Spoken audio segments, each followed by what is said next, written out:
So we're here doing a roundup video for 2019 of the Australian scene, the Aussie rap, Aussie grime, Aussie drill, Aussie hip hop culture as a whole, really.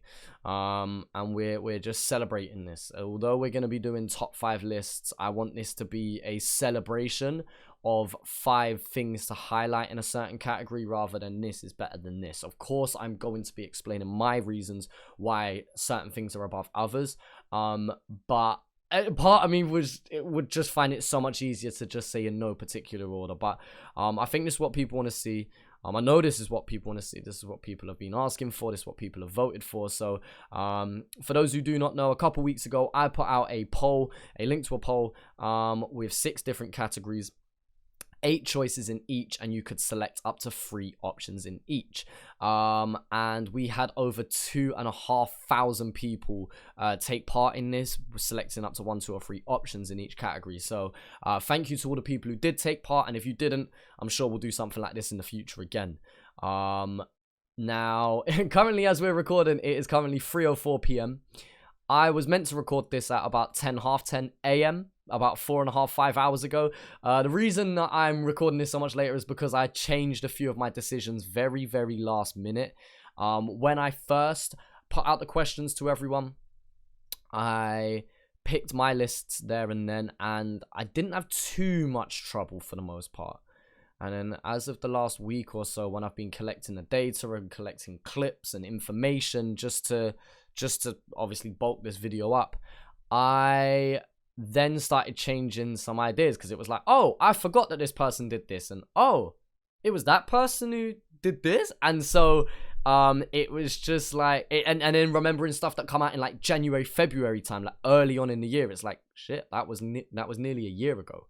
And so I've had a lot of trouble picking my list, and I think that if I recorded this video tomorrow, 1 or 2 of these options would be switched around. So it would be so much easier to just say a top 5 rather than 1 to 5 in order, but is what it is. We're here now, and yeah. So in today's video, I'm going to tell you my top 5 list from bottom upwards, and explaining my reasons why I put it in that order. And then we are going to compare it to the list that you guys created. So if you see anything in blue, that is my list. And if you see anything in orange, that's your list. And we're just going to compare the two. Once again, this is a celebration of amazing work this year. I want this to be a celebration of people's hard work rather than this person's better than this one and that's final. As I've been saying when promoting this, this is an unofficial list. This is my opinion. These are just the opinions of the people that are subscribed to my content. I'm assuming 95% of the people that voted for this are subscribers of me or people that follow me on social media. Maybe it's spread out to a few external people as well, but looking at where people voted from, 97% of the people who voted in this list are from Australia. There was a couple percent from the UK, and then another 1% just dotted about the world. But yeah, without further ado, we're done all the introductions now. Let's get into the first segment, and that is best music video. And this one, I feel relatively confident on this one. I do feel relatively confident. And coming in at number 5 is going to be 1-4 Lads in the Hood. This was directed by Jean, and Jean absolutely killed this. Like, the 1-4 boys just killed it, full stop, really. I mean, the concept of it, the way it all ties in with each other, you know, this is at a point in the year where they are way more established. This is after the Message and Spot the Difference, when, you know, they have all of these eyes on them. They know that the minute they drop a song, the whole reaction scene's gonna hop on it, whether it be from America or the UK, like myself. Aussies themselves, you know, just there was so much attention on what they were doing at this point, and for them to just step up the professionalism on their in their videos and show a bit more of a narrative was just, it was so good to see. To not have a bag of man in the back of the video and still convey the energy that they brought with tracks like The Message. Number 4, we got one that is way less popular, but doesn't take away from the fact that it is still an amazing video in my opinion, and that is 111 So Easy featuring Matt Corby and Kwame. I didn't actually do a reaction to this track in the end. I was meant to, and I just didn't get round to doing it, but the song first and foremost is great. It's a really catchy tune, but the video was just done so well. It said so much in so little. It was a fun video to make. You got a cameo by Nerve, and just subtle little things that the directors do just make this amazing. And speaking of the director, it's Martin Guilfoyle and Harry Welsh, and Martin Guilfoyle has done some amazing work before, and we're going to talk about him a little bit later on, but you know, being able to give these messages in such small little details was just great to see. Despite it being a fun, light-hearted video, it was very, very well put together, and again, told the story in the visuals alone. Number 3 on the list, we got Chillin' It's Freedom. I think this has to just be in most people's list, you know. I think his marketing was definitely a big part of this, because he built it up to be such a fun and happy song with good visuals. You know, he was teasing it for a while and showing the clips and showing the makeup work and the outfit design and things like that. So people knew that this was going to be quite a professionally well put together video, and that's what he managed to deliver. He stuck to his word. He told us that's what he was going to bring, and that's what he brought. And Joe Plum, shout out Joe Plum, because he's done wonders as well. Like, we're talking about people who don't necessarily catch the limelight like some other directors, but they definitely do an amazing job. And again, bring that mainstream professionalism, but working with these underground artists. Not to say that Chillin' It's super underground anymore, but you know, he's still not like top 5 in the charts or anything. And so bringing the quality of a video that you would get from a pop artist and bringing it into underground culture, you know, it definitely stands out and shines. Again, the bits of acting in between, and just, yeah, again, a common theme with these videos. It tells a story. Number 2, we got 1-4's In the Beginning, and that is the last for our 1-4 videos. Some people may be mad that the message or Spot the Difference isn't here, but we're talking about videos. Now, if we were talking about top 5 moments of the year, oh, the message is just there. It just is there. But In the Beginning as a video is crazy good. And also, if we're talking about moments, we're talking about YP taking off his mask. Your friendly neighborhood YP. He's in the video, and he's going techie with the facial expressions. Obviously, my reaction to him taking off the mask is a golden moment for the year as well. But yeah, just as a whole, the video was just so well put together, and none other than your man Jean, who just, I don't know who your man is, but I want to shake his hand. And so yeah, to have an amazing video and one of the biggest moments of the year with shock value, just, it has to be top 2 for me, but it doesn't necessarily beat number 1. In my number 1 spot, I've got Massey Rook, Hooligan Hef's Who's Real. I would be stupid not to put this as my number 1 based on my reaction alone. A movie, I'm telling you.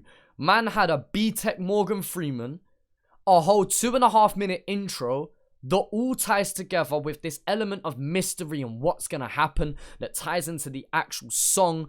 They hired out a Ross Clark prison. Just crazy coming out here with movie quality videos is insane. And it goes back to that point I said about Chillin' It's video in terms of, you know, a pop standard video with underground hood artists. On top of that, Massey Rook's just introduction to the scene being this video just shows a level of professionalism. If you watch the behind the scenes video, he actually has a fair bit of input into directing this as well. So shout out the artists themselves, as well as Creasy doing his thing. These artists also had their say in it, and just them as a team and everyone who helped make that video and put that video together was just insane. And so yeah, that's my top 5 list here. Yeah, I'm not too mad at this list. This list changed around a little bit, but for the most part, stayed roughly as it is, and I'm pretty happy with it as a list.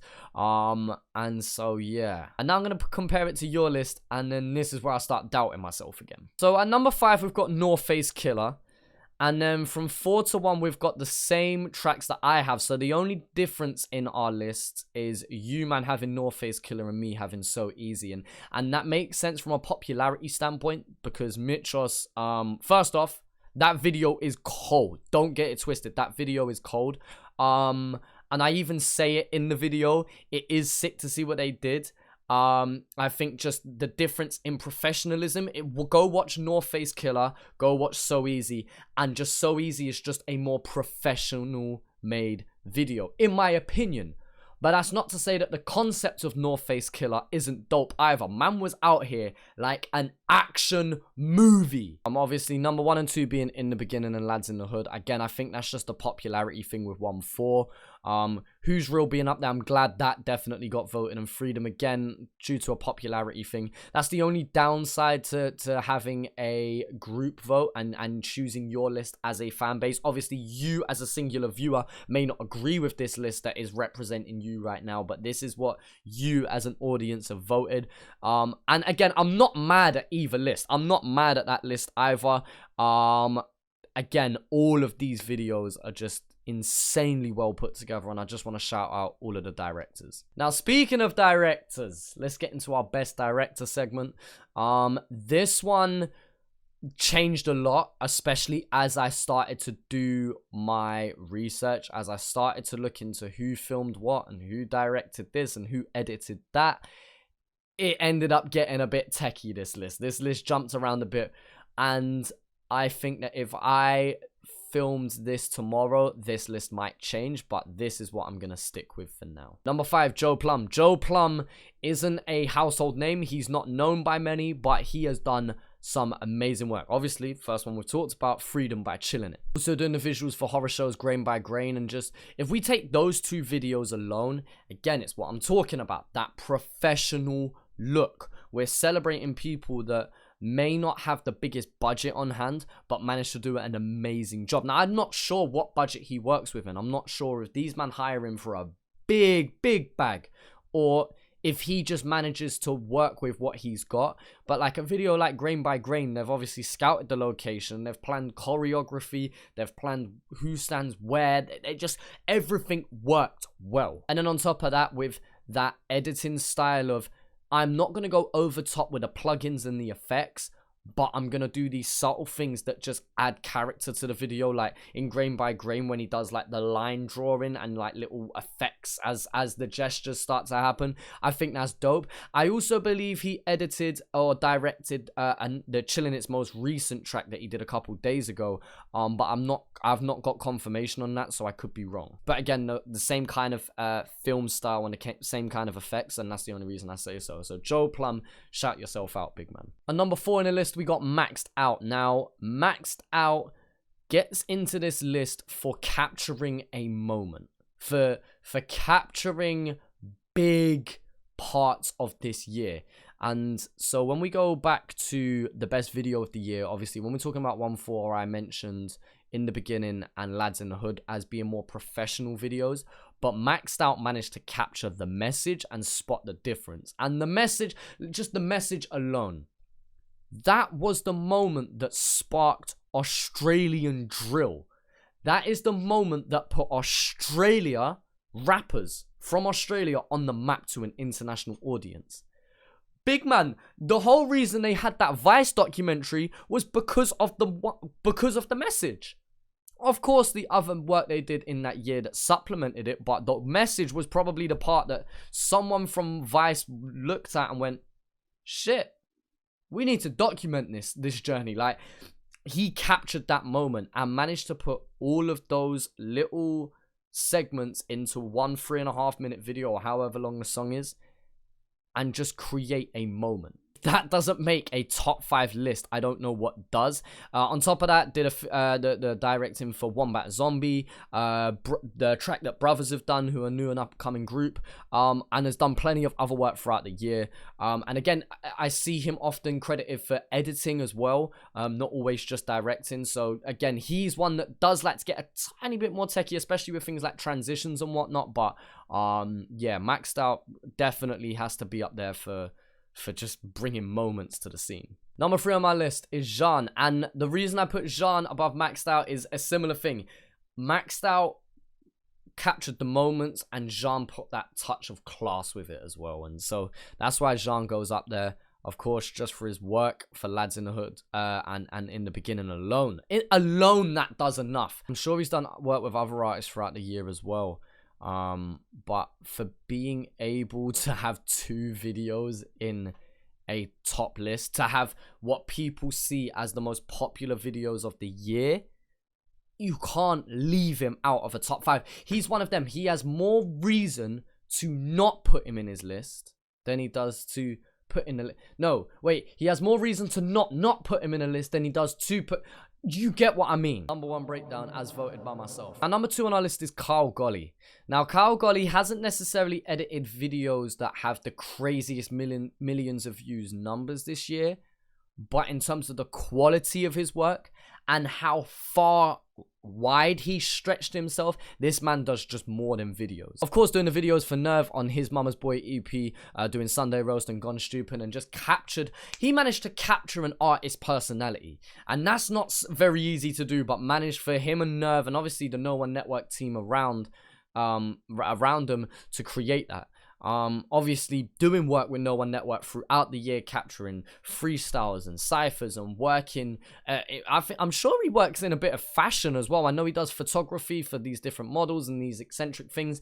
I follow Kyle Golly. I don't necessarily always understand what he's up to, but he's always doing these just trendy little unique things throughout the year. So if he's not working with some of the best artists in the scene, he's just honing his skills and trying out new things. And I'm sure that he has way more planned than he's even executed. And, you know, still working with the likes of Wombat. He edited for my video, Tom and Jerry, shameless plug, I Do Not Care. And developing himself as a brand, you know a Kyle Golly video when you see one. Like, if he doesn't put that logo at the start or say directed or filmed or edited by Kyle Golly, you still can recognize his work.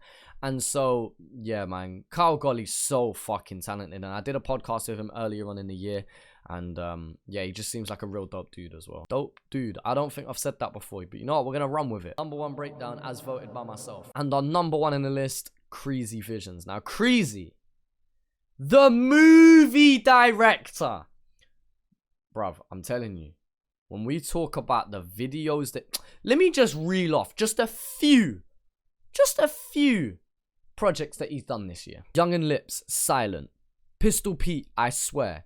Massey Rook and Hefs, Who's Real. Hooligan Hefs, No Effect. Big man, you know what? Let's leave the list there. That 4 alone?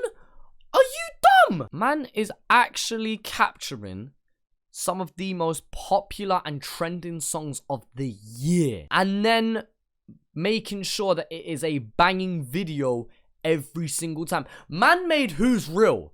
If that was the only thing he'd done this year, he would make it into this top 5. Not necessarily number 1, but he'd make it into the top 5 on that video alone. For him to then capture these other tracks as well, working with people that have been established for a while like Pistol Pete and Enzo, and then to also work with these up-and-comers like Massey Rook and Young and Lip. Like, listen! Creasy. Number 1 breakdown as voted by myself. That's the tweet right there.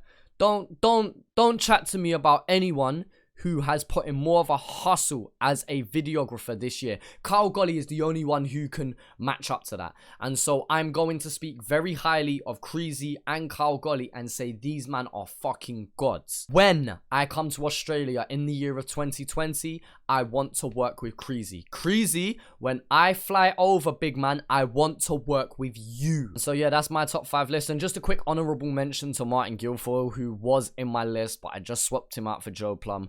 Martin Guilfoyle does a lot of videos for Triple One, and they always have professional videos that are unique to each other. No 2 videos look the same. They always tell a story, and so he does a great job there. Also, an honorable mention and shout out to Gabriel Gasperinatos. I'm getting good at pronouncing this surname. I think his work in 2018 would have definitely made this list, but just this year I couldn't find as much. And I know he's been doing stuff, and I know he's been similar to Kyle Golly in terms of doing these little side projects and working in like a fashion kind of sense as well, and working with more pop artists, but I just couldn't find enough examples myself, and that's just down to me just being an idiot and not being able to do enough research. But I know he does amazing work as well, so shout out Gabe. Now when we compare it to your list, again, a very similar list. So right here, you've got it. Jean, Creasy Visions, Maxed Out, Murked Out, and Kyle Golly. So again, Similar to my list, only one being the difference, swapping Joe Plum for Merked Out. Merked Out Media did a bunch of things this year. And I know was quite active. Again, not at a super high top level, but definitely worked with a bag of artists. And the D on Merked looks different to Maxed Out. I'm a little bit annoyed about that. That's bothering me now, but we're gonna keep it moving. Jean being the top of the list, I'm not actually that mad at. Creasy obviously being up there second, and this vote, I promise you, only had about 15 to 20 votes, being the difference between 1 and 2. Like, it was crazy how close they were. Like, everyone who voted must have just clicked both of them as their first 2 options. Maxed Out being up there, of course, for his work with 1-4. And Carl Golly making the list because, again, Carl Golly as a brand is a name that people recognize. So even if people didn't even know what Carl Golly did in specific, people are like, oh, I've heard of Carl Golly, I'll vote for him. So that's where a marketing and branding side comes into it, perhaps. Joe Plum is amazing, but obviously we don't know much about him. I think that's why people like him and Martin Guilfoyle and Gabriel Gasparinatos, I think that's why they don't make this list, is because they don't have as much of a brand. I don't know if they have like logos or a specific style or anything, but you know, Carl Golly, you know a Carl Golly video when you see one. When it's no one network, you're just like, oh, it must be Carl Golly. So I think that's what plays into the fact of him being voted up there as well. Of course, on top of his amazing work. But once again, I'm not mad at that list. For the most part, I would definitely put Carl Golly higher up on that list. And I just don't see anyone being the top 2 other than Carl Golly and Creasy. But Jean being up there, it makes sense. I disagree. I definitely believe he's just a flat third no matter what. No matter what way I spin this or put this round, he's always been third in my list. But yeah, that top 2 is just... it's just insane. I feel like we've been blessed with video directors this year, and videography as a whole has been amazing. I'm so happy to see the step up in video quality, and I hope this continues. Act of the year. This is the one where I have lost sleep over this list, and I'm not lying. That may sound sad, but last night I was trying to sleep. And you know when you're like so frustrated, you're like annoyed at yourself that you can't sleep, to the point where you start like, oh no man, like punch in the air or some shit. Like, oh, big man, I can't lie, I was actually swinging in my sleep. And I got out of my bed at 3 a.m. to change this list round.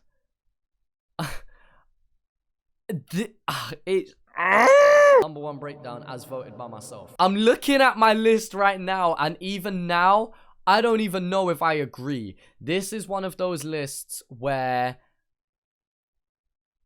in 10 minutes, this list could be different for me. I wish this wasn't in order. I wish I could say in no particular order. I wish I could just put all 8 nominations into one. Everyone gets an honorable shout out. But yeah, without further ado, my number 5 is Cursor. Cursor, it just has this cult following. Like, Cursor is a religion to most people. They swear by the guy, and I'm starting to understand it more and more over time. Obviously, him putting out an album nearly every year, it's just insane, the work rate, you know. He doesn't put out many singles or feature tracks, feature verses on other people's tracks. It tends to typically all be singles for the album and or the album itself. Which is fine. He's an album artist. He's not a singles artist. And I can't help the fact but admire, no matter what whatever he does is just sworn by. Like, the man could drink a glass of water, and there's someone out here just like, that is the best glass of water ever drank.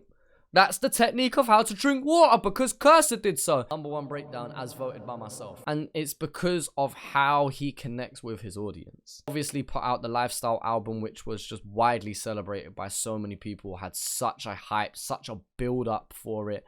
And you know, he's already building up to his next one. He just put out a single, Rap Now, and that's building up for his next album. And so he just keeps the ball moving, just 24/7. It's just, oh, Cursor's building up for his next album. Okay, the album's dropped. The album's here. Amazing album. What? He's moving on to the next album. And so you can't help but applaud that level of consistency. Number 4 on the list is Complete. Complete has had a hugely successful year. And you can't tell me, that this man is not in your top 5. Number 4 on our list, Complete. Complete is an artist who I have consistently spoke very highly of, and I have said pretty much exclusively positive things about. And admittedly, when I first did my list, he wasn't there, and then it just didn't look right to not have Complete in that list.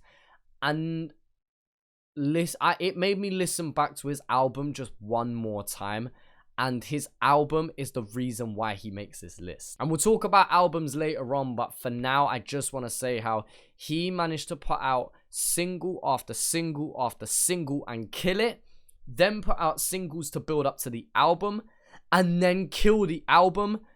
And then in terms of just performing and shows and just him as an artist, him as a brand has just grown so much this year that I can't not acknowledge that. Being from Perth, being on the west side, you know, people tell me that they feel isolated, you know, over on that west coast. It's more difficult to collab. It's more difficult to do local shows just down the road, like to cities nearby, because they are isolated on that one side. But people in Sydney and Melbourne and Brisbane just speak so highly of Complete, despite him being on the opposite side of the country. And just his ability to be versatile and do something so personal, and then the next minute be chatting shit about your nan. It's just anywhere in between. Complete does an amazing job at it, and he's just had a complete and utterly great year. Number 1 breakdown as voted by myself. Number 3 on the list, and I feel like this is going to be a controversial one. I feel like some people are going to be mad at this, but again, for similar reasons to Complete, I can't not put him in my list.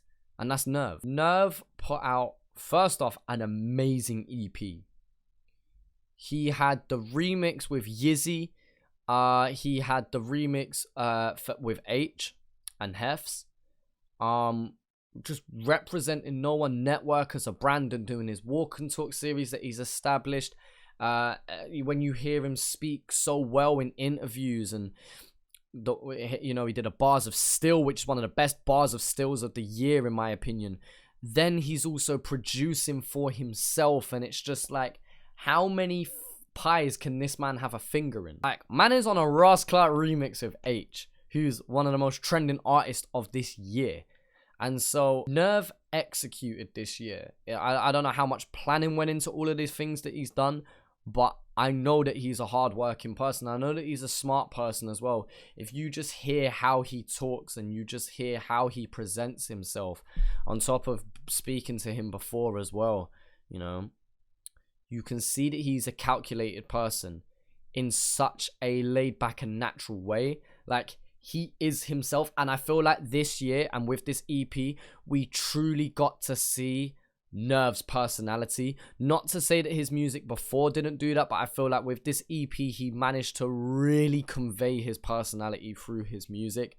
And again, we were speaking about that in the videography side of things, but to do it sonically, to do it through your music, that's not easy either.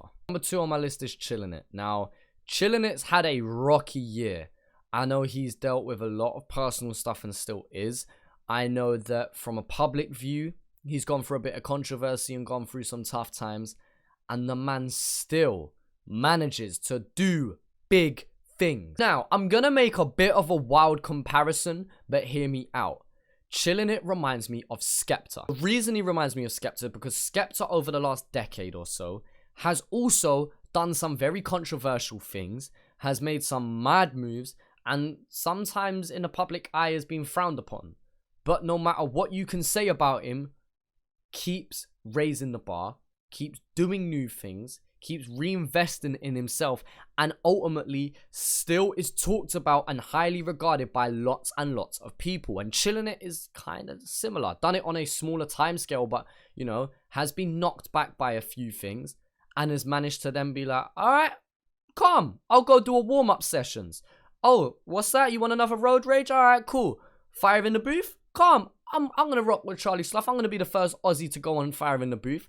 Did a Bars of Still, dropping singles like Freedom and Overdrive, doing the new track that he just dropped a few days ago for the album The Octagon. Just, the man has put out content. Maybe not as much content as some other artists that we've talked about, but in terms of every time he drops content, you know he's dropped content. Branching out to a UK audience as well, working with UK artists. On top of that, just probably has the pick of the bunch when it comes to Aussie artists to work with. And so no matter what you say about Chillin' It, you can't help but admire that he is doing bits.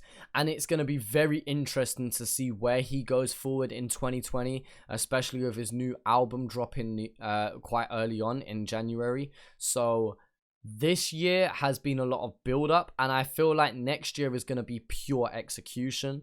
But even in the build up, man, it's just you can't deny the man has achieved a lot this year. And number 1 goes to 1-4, and I recently said the rise and fall of 1-4, but I feel like it's going to be the rise, the knockback, and the continuation of 1-4. I'm going to talk about this more in depth, but I don't think 1-4 is over yet. Despite, you know, YP and Selly and Lex being locked up, I don't believe that they're done yet. I believe that they're only going to continue forward as a brand. But there's no denying what they did this year will go down in history. In 4 tracks alone, they gathered over 20 million views.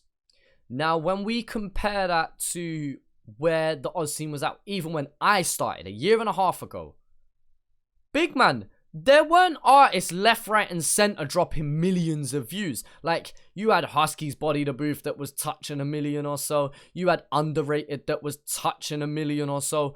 But there was not videos with over 5 million views each. In the beginning, The Message, Lads in the Hood, Shanks and Shivs that was early on in the year. Spot the difference. Like, we're talking about tracks here that just birthed a genre in Australia. Of course, with a heavy influence from the UK, but no denying that they have started a trend of half of the groups you have heard of. 95% of the groups / drill artists that you will listen to going forward will have had an influence by 1-4, or at least would have seen 1-4 do their thing and be like, wow, it's actually possible in Australia to do this. Okay, let's do this. And to then see the progression that they've had in just 1 year. They had the Vice documentary that your boys featured in. Shameless plug, I do not care. You know, they drop something and the whole world seems to just stop rotating for a second to check what they're doing. Whenever I mention to people about me reacting and covering Australian rap or grime, they're like, oh yeah, what, like them drill guys, 1-4? And it's the first name that always comes up. An odd person here or there might name Chillin' It, but that's about it. Otherwise, everyone goes, what, one, like them 1-4 youths? And it's like, yep. They have become I wouldn't say a household name, but definitely a name in the streets in the UK. Big man, they live on the opposite side of the world. I live on the opposite side of the world, and I have people coming up to me asking about 1-4. And so I know in my last podcast I was talking about them. I got some information wrong in that, and I want to make a video to correct some of that, especially after speaking to a couple close sources to them. But I don't feel like this is the end of 1-4. I feel like they're going to continue, but boy, there's no denying what they've done this year alone. 1-4 and Chillin' It swap places a fair amount. I will openly admit that, because I said this before, and I think I established this. Chillin' It has had the best year, and 1-4 has had the most trending year. Now, I wish when I created this poll, this unofficial roundup vote, I wish I did a breakthrough of the year category, because if so, I would have put 1-4 as the #1 breakthrough and Chillin' It as the act of the year. But since I didn't do that, I had to put both of them together. And just honestly, if you ask me tomorrow, I could easily interchange them around, but at the time of recording this, 1-4's there. Now, a couple people might be a bit mad. How are HP Boys not in there? Believe me, HP Boys were in my list as high as 3rd on this list. But I don't know how to leave out Nerve and Complete for how successful and how much they have grown this year.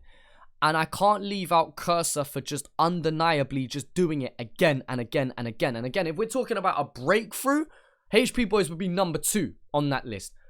You could have an argument for #1 in terms of bringing the tropical drill, birthing a genre, because we haven't heard anything like that. The argument you could put is, well, 1-4 do drill that sounds a lot like the UK, whereas HP Boys invented a new sound. There's a lot of argument for them being number 1 on some people's lists. And I'm sure if you're from Melbourne, you are pissed at me right now. Like, they got over 10 million views in a year. They put out Bad and Booj, Engineers, Blueprint, 3 songs, and over 10 million views. Like, again, they're big numbers. For a new group that have only popped up this year alone, that's big numbers. I know they collabed with 1-4, I believe, to do a charity show. And so, yeah, man, HP Boys have also done their thing. And I feel criminal for almost not putting them in. The same could be saying for Hooligan Hefs. Again, unveiling this mad hot prospect in Massey Rook. And also Hooligan Skinny. Doing songs like No Effects and If You Know Then You Know. Doing, obviously, hopping on the Taste remix. Hefs has also done bits this year as well. And so I feel like Hefs would... Hefs I wouldn't mind putting at 6.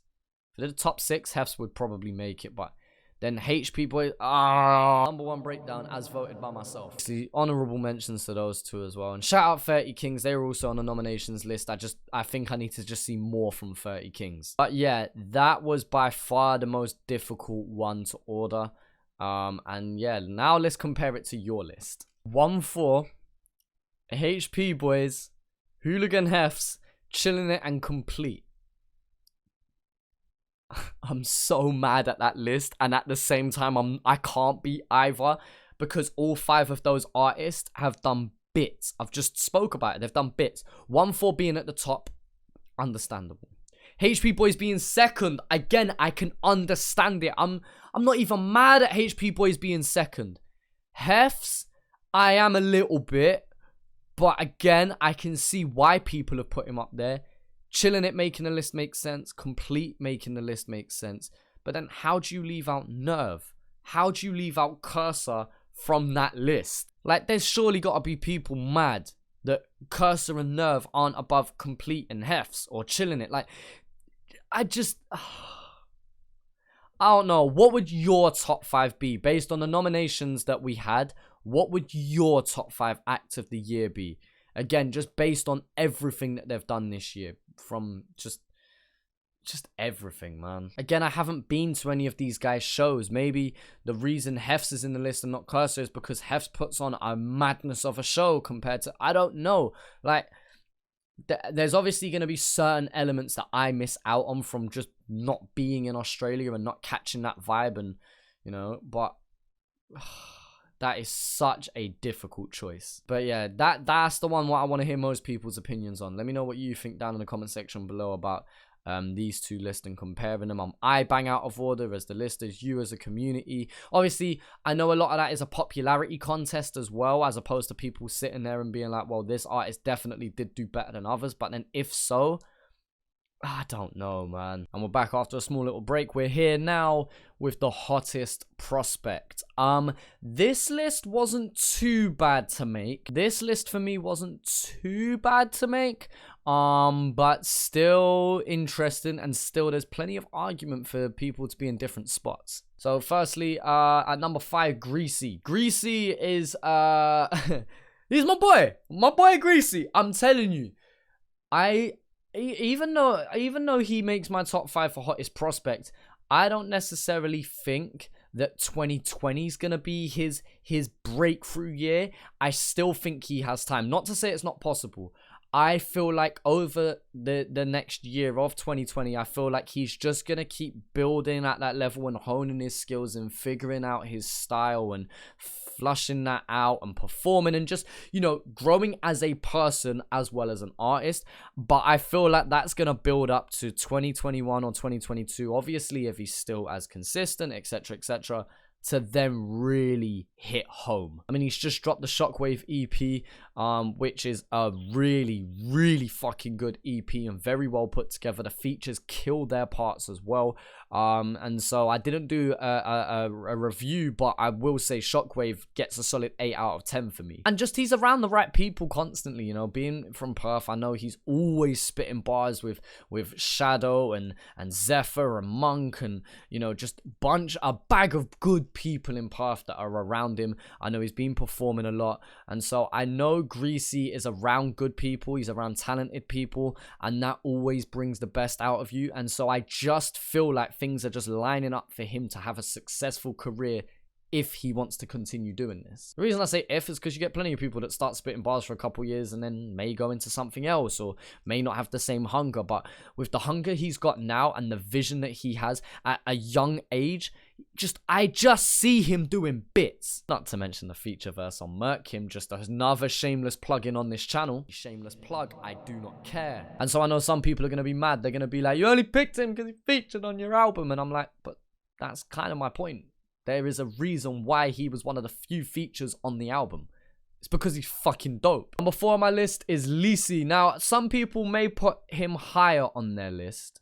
But it's only due to a lack of content put out there. Yes, he has put his track out, Say Less and The Come Up, and they were 2 singles that did very well. I enjoyed both of them. I like the way he carries himself. I like the way he's marketed himself. I know he's put plenty of content out on Instagram, like freestyles and things like that. But I just want to see more tracks put out there, basically. But there's no doubt, there is no denying that he is going to draw in big numbers in the next year, especially if he continues to create tracks like he has done. Not so much stylistically, but at that high of a standard and at that high of a level. You know, he also got created a buzz from like international reactions as well. I see plenty of UK man reacting to him, and again, that might just be a numbers thing, but there's a reason why he's putting numbers behind his music. And so we could see another 1-4 situation of in 4 or 5 tracks being one of the biggest names in Australia. I wouldn't put it past him to actually do that. Number 3 on the list is Massey Rook. Now, Massey Rook would be higher on this list, but we've only heard the one song. But we've seen the one song, and it was a movie. Shout out Crazy Vision. Who's real? They're not. Nah, they don't want none of this drama. Bruv, are you mad? Number 1 breakdown as voted by myself. Collabing with Hefs, making that, and just the way he carries himself as well. Again, in that behind the scenes video, and I think I see an interview of him, and he just seems like a real grounded person with a smart head on his shoulders. He just seems like he's tuned in. It seems that he's hungry to make something of himself. And so that's the reason why he makes my list, for the pure fact of I can see that he looks like he's going to be steered in the right direction. Will he follow up with something as big as Who's Real? Only one way to find out. But I'm telling you, Massey Rook could be doing another 1-4 Lissy situation of just 4 or 5 tracks and being a huge name. Number 2 on my list, I'm so stuck in putting him at number 1, but number 2 on my list is Young and Lips. Silent and Misunderstood. Again, similar to Lissy in terms of only 2 tracks, but number 1 breakdown as voted. When we're talking about bringing something that nobody else has done, in the Australian scene at least, Young and Lips ticks that box, because we've seen plenty of American man do his style. We've seen plenty of UK man do his style. There's not many in Australia doing what Lips is doing. And I need to throw an apology out there as well, because in a recent video, I said he was a karaoke singer. I said he's the kind of singer that's decent, but needs a little auto-tune to help him. And people in the last one were like, there's no auto-tune, he can actually sing. No, I still think there is auto-tune there, but I've seen clips. People have tagged me in a bunch of posts that he's put out on Instagram. My man can actually hit those riffs naturally. Like, I apologize. He is a much better natural singer than I thought. Yes, he still uses a little auto-tune. I think that plays into his style stylistically, even if it's just on the stabs.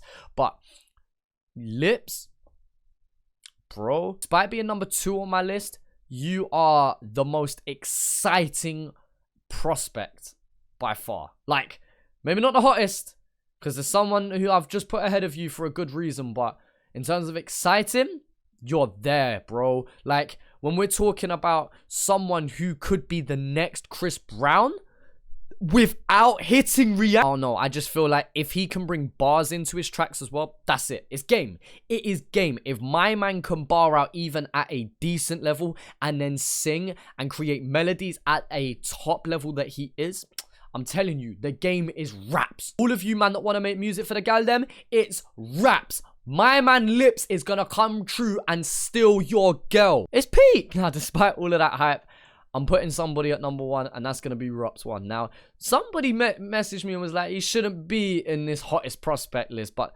there's a reason why I've put him here. I see why people have been a bit mad. They're like, he's been around for longer than a year.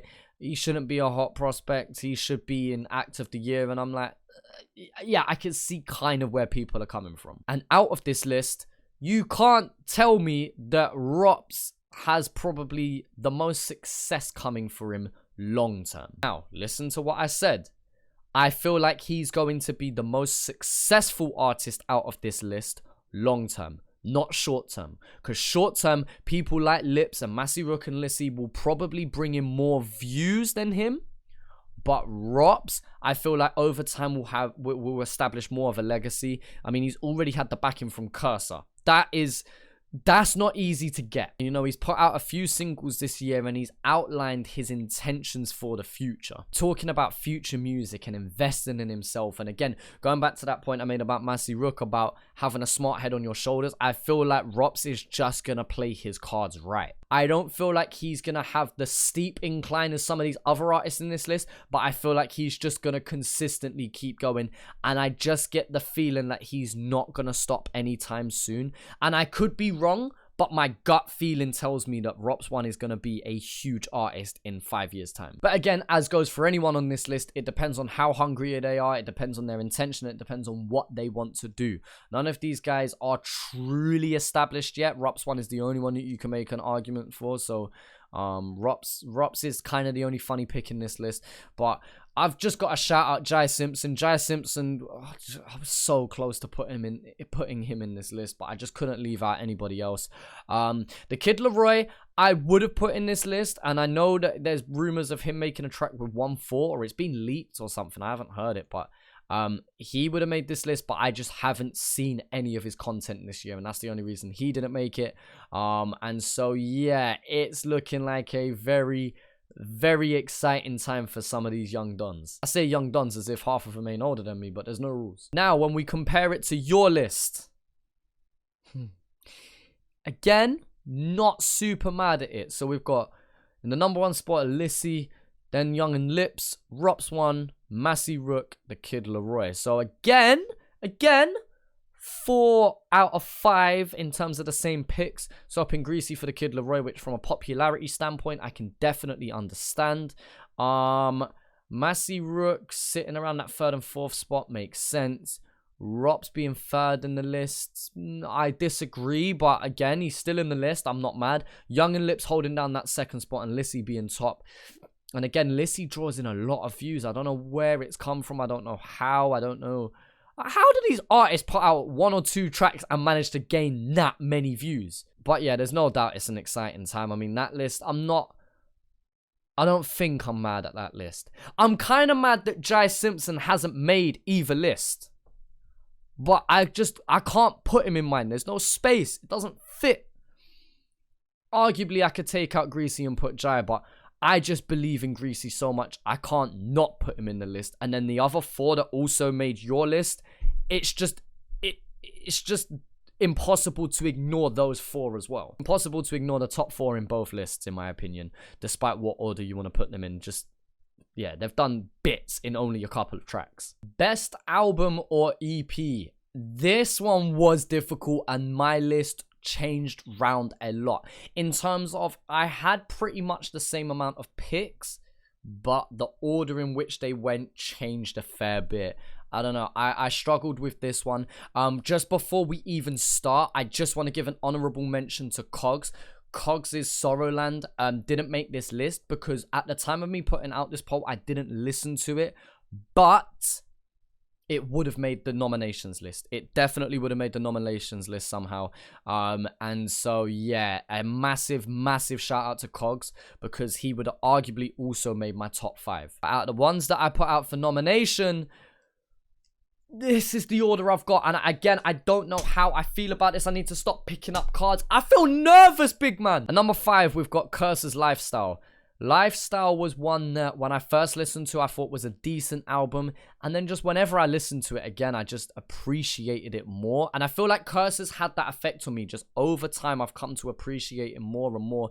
And this album was dope. I did a review back on it at the start of the year when it released. And so, yeah, feel free to go check that out, as is the case for 4 of the albums that I'm going to be putting in my list. Not going to break these down too much because of those reviews. So I'm going to just kind of skip through these relatively quickly. But at number 4, we've got Hilltop Hood's The Great Expanse. Now, despite them having a more mainstream pop sound, pop standing for popular, so pop rap, more popular sounding rap, I listen to them a lot, and that's why I put them in my list, because it's probably one of the albums I listen to most out of all of the nominations, and so that's why it's near impossible for me to just not put it in. I play it when I'm around a girl, or I'll play it when I'm around family, or even a couple times I played it during some of my PE lessons. Like, they'll be doing a game and the music will just be playing in the background. Like, Hilltop Hoods just make good music. And again, my review will be on the channel somewhere. Just type it in if I don't link it. At number 3, we have Mama's Boy. Nerve just fucking killed it. Let's just be real. Nerve just killed it. The singles that he put out was dope. The tracks that weren't singles were dope. We get to know more about Nerve. Despite him having this fun, bubbly personality, he still managed to put tracks like Bow in there, and it still just hit deep. It just catches you off guard. Just everything about that. He marketed it right. Nerve, Mama's Boy, you're welcome. Number 2 on the list, Death Rattle. Death Rattle is the reason why Complete made my top 5 list. Like, when we're talking about the singles that come off of this, some of my favorite tracks of the year come from this album. And so, yeah, Death Rattle had to go up there. Death Rattle was arguably number 1 on my list at one point, but it got taken over by the number 1 itself, which is Horror Show New Normal. Now, I know what you're thinking. Let me explain myself. You're right. I didn't review this. You're also right. I only reacted to 1 or 2 tracks from Horror Show. But I've been giving them a lot of love behind the camera and behind the scenes. Now, Horror Show, I'm annoyed with you, because I want to remix one of your tracks, but you haven't answered my DM. I'm annoyed about that. But moving on. New Normal actually made my top 5 albums of the year, including the UK and the US scene. Probably at number 5, given. But again, similar reasons to Hilltop Hoods. Despite it having a more radio-friendly sound, I played this album a ton. And I only discovered it recently. But I played it a ton, and I went back and I checked out Horror Show and I pre'd up all of their previous work. But when we're talking about the New Normal, it holds, again, a couple of my favorite songs of the year. The song Rescue goes in my top 5 songs of the year. From the UK scene and the US as well. Like, number 1 breakdown. And it's one of them albums as well that I at first went, oh, this is actually decent. And then it was like going about my business. Oh, let me throw on some music. Oh, let me throw on that Horror Show album, man. That was dope. Going about my business. And I'm like, you know what? I'm starting to learn the words. You know, I want to listen to Horror Show. And it just grew and grew and grew. Maybe I'm in a bit of a honeymoon phase of it. But it's my favorite album to come out of the Oz scene this year. But now let's compare it to the list that you guys voted for. And it's a bit different to mine. Again, 4 out of 5. This seems to be a common theme now. Swapping out the New Normal for Growing Up in the West. I will say it off the bat now.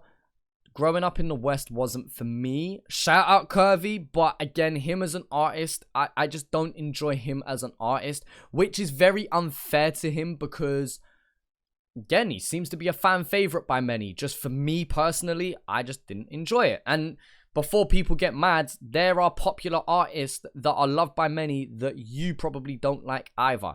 I don't dislike him on a personal level. I have no hate towards him.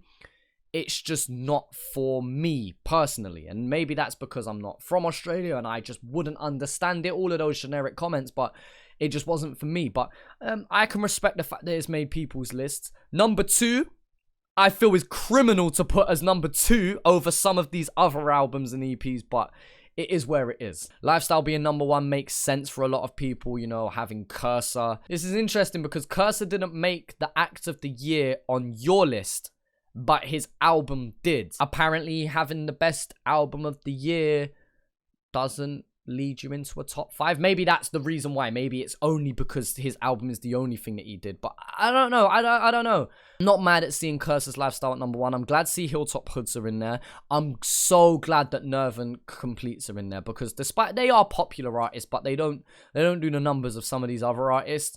And so just to see them really do their thing, like I know Completes made it like high up in the charts somewhere. I know Curses did. Just to see these guys charting with their projects after seeing them put so much time and effort into it is absolutely sick. And just before people say my album Visionary does not make this list because I am not an Australian artist, but thank you for all the people that would put my album in their list. Shameless plug, I do not care. Look, after all this content, I've got to plug things in here and there. Honorable mention to Triple One on the Libertine 2. Again, that was one that I did play a fair bit for sure. There was just a couple tracks in there I didn't enjoy as much as others. And so on a consistency level, that's the reason why it didn't make my list. But yeah, that's still, there's some songs on that EP that are absolutely fucking great. So yeah, Triple One. Fucking love you boys. And for the final segment of this video, I've been recording an hour and 45 minutes. What the best producer? I have changed my list a bunch. On my list at number 5, I've got Scaro Beats, and Scaro, I believe I'm saying it right, is a young don. From what I hear, he's only like 17 or something. Young producer. And he's produced some big things this year. I know he's worked with Nerve. I know he's done Shadows, Bars of Steel. Rumors of other things as well with smaller artists and whatnot.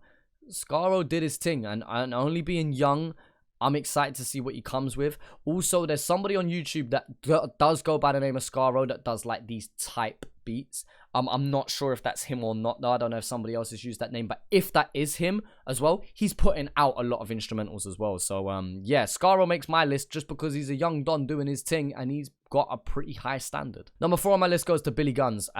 Triple One's videographer nearly made the list. Triple One's EP nearly made the list. I had to put something Triple One in here because they have had a huge successful year, and Billy Guns has done amazing with the production work on the singles and the EP that Triple One have made. You know, for him to have an input and to produce and almost direct a sound for Triple One this year, he has done absolute bits. Billy Guns will be underrated by many, and I understand if you don't put him in the list, but as a fan of Triple One, I have to appreciate all the elements outside of hip-hop and rap itself. Number 3 on my list is Nerve, because as well as rapping and barring out, he produces most of his content himself. And I know he actually mixes and masters for plenty of other artists as well. So just him as an engineer and as a producer, you can't...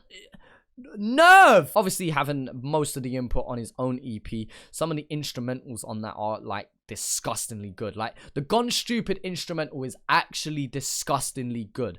The Walk and Talks, like just Nerve. And I think it's criminal not to have Nerve on your list. The only person who I can compare him to is Dot Rotten / Zeph Ellis. You have the Dot Rotten side that bars out, and you have Zeph Ellis who produces. And Zeph Ellis has produced for a bag of man, an engineer for a bag of man in the scene, whilst also is cold as an artist himself. And I guess that translates to Nerve. Nerve can produce, is more known for his rapper side, whereas Zeph Ellis is known more for the producer side, but you know, still can do the opposite and does it very, very well. Number 2 on my list is Gotcha, just because... How are you not putting Gotcha on your list? I mean, he has made the instrumentals for some of the most iconic songs of the year. He is a huge part in why 1-4 are where they are at now. You do see these reactions that other dons put out. It's talking about how the beat slaps and, you know, being able to catch those drops and being able to sonically create an energy that is shown in the visuals that 1-4 bring. And number 1 on my list, which I'm gonna come on to why I'm mad in a moment, but number 1 on my list is Open Till Late. Now, without going through the endless amount of songs, let's just go through some of the artists. Cursor, Brothers, Young and Lips, Massey Rook, Hooligan Hefts, 21 Inner West Young. Are you dumb? Open Till Late producing a variety of music. producing a versatile sound and nails every single subgenre that he attacks. Just is number one breakdown. When I can't get my words out, it's because these people's work leaves me speechless. Open Till Late has had the highest success rate out of any producer, in my opinion, has had the highest work rate out of any producer, in my opinion, and has created and has worked alongside some of the biggest artists in the scenes to create some of the most popular songs of the year. Yes, Gotcha has worked with 1-4. Open Till Late has worked with everybody else. And that is the reason why I put him there, because it's not like he's only worked with one artist or one group to bring them up. He has worked with a bag of man to help build their brand and identity. And Open Till Late deserves a disgusting amount of praise. He is one of the people that when I come to Australia in 2020, I want to be in studio with Open Till Late. You know what? Open Till Late, hit me up right now. Send me a bag of instrumentals. I want an instrumental by Open Till Late, and I'm not the only one. I know there's a bag of man that are after his instrumentals right now, and that's because he does such a good job. And this leads to why I'm annoyed, because I look at your list and Open Till Late is third. How is my man third? He should be top of that list every single time. Given Gotcha being top of the list, he was second in mine. Again, I'm not mad at Gotcha being number one. I'm just mad at Open Till Late not being number one. Does that make sense? Like, Nerve being up there, also happy about that. Well, I'm glad that our top three align. The bottom two, I can understand why that's different. I know Marvelous has done a lot of work with Rops 1. The Gent, I know he's produced for Forte, and I know he's produced for a few other man, but I couldn't find enough of his work, so I apologize. Again, me just not being good at doing research. You type in the Gent, I just couldn't find much on him, but I know he's worked with a bunch of people because the name's popped up time and time again. So someone get mad at me and tell me what the Gent's produced this year, because that will help me out. But yeah, the producer list was difficult to do, picking up 4 and 5. I'm not mad at the 4 and 5 that are picked, but I am mad that Open Till Late is not number one on your list. I am actually mad about that. And so that does us for today. That is our 6 segments done. If I do this next year, I definitely want to add more categories just to include as much as possible. Again, despite me listing things in order of 1 to 5, it doesn't necessarily mean this is an official thing. If you got number 1, it doesn't mean that is officially the best one of the year. This is just my opinion compared to some of you guys and some of what you thought. Obviously, there's going to be people watching this video that didn't get to vote and would massively disagree. But thank you to the people who did vote. See how your picks compared to others. I hope you enjoyed this video. Please, I ever ask for this, but please can we get some likes on this video? Please subscribe, notification bell, all of that. I don't normally ask for that, but this video has taken up a lot of time over the last couple weeks in a very busy period of my life, so I would just massively appreciate any support on this video, because I would like to say there's not many other people doing things like this. But moving on from that, most importantly, it's about the people that we've celebrated here. Shout out to everyone who was nominated. Even if you didn't make a list, there was a reason why you were nominated. And to everyone who made the list, whether it be mine or yours as a fan base, let me know. Is there anyone who didn't even make the nominations or the list that just criminally were just left out, and why? Give me the reason why they should have been in. What work did they do this year? What content have they put out this year? I'm definitely gonna keep tabs on more as the year goes, so I can pay attention to the smaller details. Obviously, most of the details I got here were off the top of my head and or through doing my best research, but it's quite difficult to find information on some of these people here, so that might be the reason why I missed out some information here. So let me know if I got anything wrong. I always get something wrong, apparently. But let me know what I got right. Let me know what you agree with, what you disagree with. Let's have a healthy discussion, as well as just act of the year. Talk about producers. Talk about videographers. Is there anybody that we just need to appreciate even more? Like, who's the most underrated person that has been involved in the scene this year? Just please get involved in a discussion. Talk with others. Debate in the right way. And just...